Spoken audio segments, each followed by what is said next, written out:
चांद का वो इलाका जिसके नाम से डरते हैं रूस और अमेरिका। दोस्तों, यह जगह इतनी खतरनाक क्यों है? क्या इस अंधेरी दुनिया में एलियन है? चांद की उसी अंधेरी दुनिया को जीतने के बहुत करीब पहुंचा हमारा चंद्रयान 3। जिस दिन से हमारा चंद्रयान 3 मिशन लॉन्च हुआ है, तभी से एक बात हम बार बार सुनते आ रहे हैं कि चंद्रयान 3 उस इलाके में लैंड करने जा रहा है जहां आज तक दुनिया की कोई भी स्पेस एजेंसी नहीं पहुंच पाई है। चांद की एक रहस्यमय दुनिया जिसके बारे में किसी को कुछ मालूम नहीं है। जी हाँ, हम बात कर रहे हैं चांद के दक्षिणी ध्रुव इलाके की। ऐसा इलाका जहां हमेशा अंधेरा रहता है और खून जमा देने वाला सर्द तापमान भी। क्या आपने कभी सोचा है कि 1972 के अपोलो मिशन के बाद नासा वापस चांद पर क्यों नहीं आया? क्यों रूस की स्पेस एजेंसी रोसकॉस्मोस को 1976 के बाद अपना अगला लूनर मिशन भेजने में 47 साल का समय लगाया? क्या चांद से जुड़ा कोई ऐसा रहस्य है जो आम इंसानों से छुपाया गया है?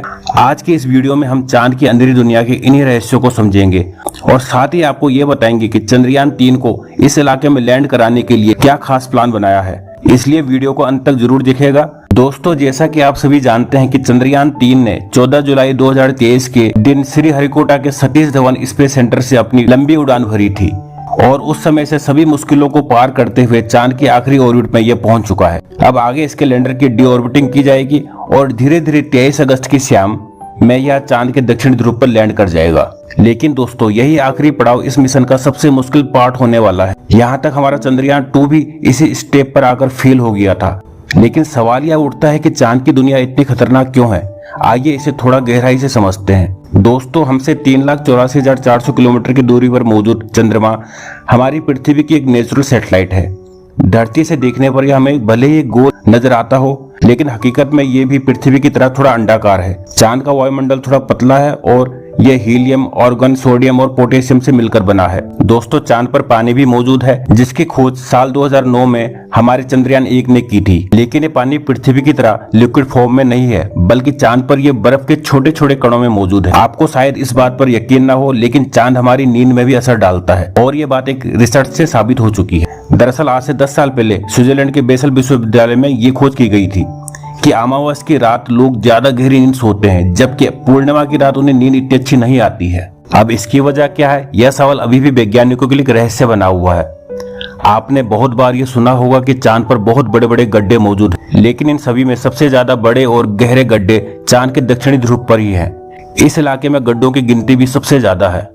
आप ये जानकर हैरान हो जाएंगे कि चांद के दक्षिणी ध्रुव पर एटकेन बेसिन नाम का एक गड्ढा है जो चंद्रमा का सबसे बड़ा गड्ढा है। इस गड्ढे का व्यास 2500 किलोमीटर और गहराई 8 किलोमीटर है।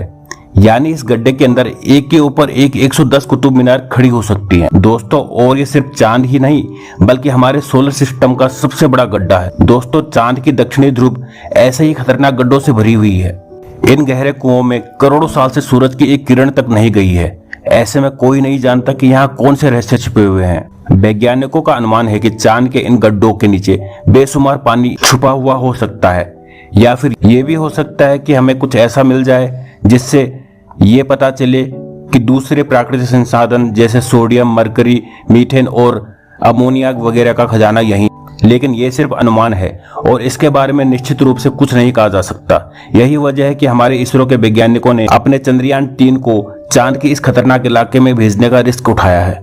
लेकिन सवाल ये उठता है दोस्तों कि रूस और अमेरिका तो आज से करीब 50 साल पहले ही चांद पर पहुंच गए, फिर उन्होंने चांद के इस इलाके को खोजने में दिलचस्पी क्यों नहीं दिखाई?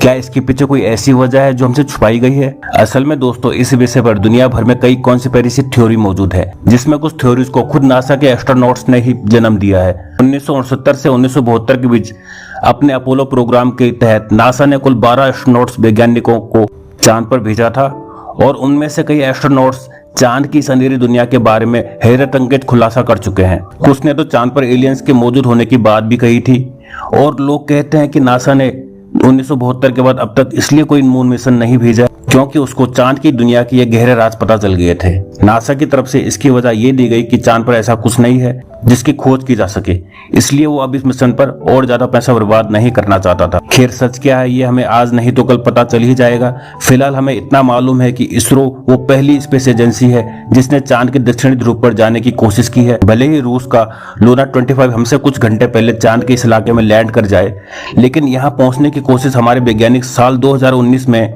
चंद्रयान 2 के दौरान ही कर चुके हैं।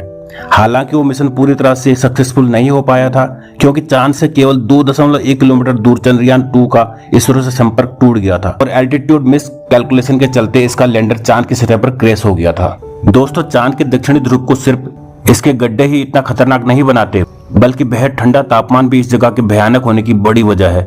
असल में चांद के इस इलाके में कभी भी धूप नहीं पड़ती, जिसके चलते यहाँ कुछ हिस्सों का तापमान -150 डिग्री सेल्सियस तक पहुंच जाता है। इतनी ज्यादा ठंड हम इंसानों को सरवाइव करना तो दूर की बात, यहाँ भेजे जाने वाले लैंडर और रोवर्स का काम करना भी हद से ज्यादा मुश्किल बना देते हैं। यही वजह है कि इसरो से पहले कोई भी स्पेस एजेंसी चांद के इस इलाके में अपना मिशन करने की हिम्मत भी नहीं कर पाई थी। अब अगर चंद्रयान 3 की बात करें तो इसरो के वैज्ञानिकों ने इसको चंद्रयान 2 की हर एक कमी और गलती से सीखकर पहले से कहीं ज्यादा मजबूत और एडवांस बनाया है, ताकि ये मुश्किल से मुश्किल परिस्थिति में सफलतापूर्वक लैंड कर पाए। उदाहरण के लिए पिछली बार चंद्रयान 2 के लैंडर में 5 थ्रस्टर्स लगाए गए थे, लेकिन इस बार लैंडर के बैलेंस को ध्यान में रखते हुए 4 और भी ज्यादा पावरफुल थ्रस्टर्स इंस्टॉल किए गए हैं। साथ ही इस बार विक्रम लैंडर के लेग्स को भी पहले से ज्यादा बड़ी और मजबूत बनाया गया है और इसकी फ्यूल कैपेसिटी भी चंद्रयान 2 से ज्यादा है, ताकि जरूरत पड़ने पर इसका इस्तेमाल किया जा सके। और दोस्तों, सबसे जरूरी चीज इस बार चंद्रयान 3 के लैंडर में लगा है on board computer system. Landing site को एनालाइज करने के लिए तस्वीरों की जगह लाइव वीडियो का इस्तेमाल करेगा और इसको ये वीडियो पहुंचाने का कार्य करेंगे लैंडर हॉरिजॉन्टल वेलोसिटी कैमरा यानी कि LHVC। दोस्तों, इसके अलावा चंद्रयान 3 में वैज्ञानिकों ने सभी तरह के सेंस की संख्या भी पहले से ज्यादा रखी है, ताकि कोई भी सेंसर अगर किसी वजह से फेल हो जाए तो उसकी जगह दूसरे का इस्तेमाल किया जा सके। साथ ही वो कहावत है कि दूध का जला छाछ भी फूक फूक कर पीता है, बस इसरो का हाल वैसा ही है।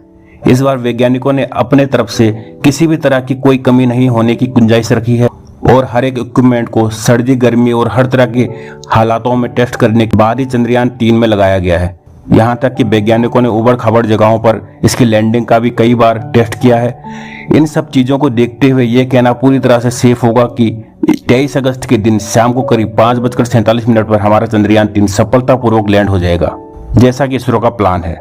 वैसे दोस्तों, आपको क्या लगता है इस बार इसरो अपने मिशन में कामयाब होगा या नहीं? अपना जवाब हमें कमेंट के माध्यम से जरूर शेयर कीजिएगा। बाकी हमारी आज की वीडियो में बस इतना ही। वीडियो अच्छी लगी हो तो इसे लाइक शेयर जरूर करना और अगर आप इस चैनल पर नए हैं तो सब्सक्राइब करना बिल्कुल ना भूलें। धन्यवाद।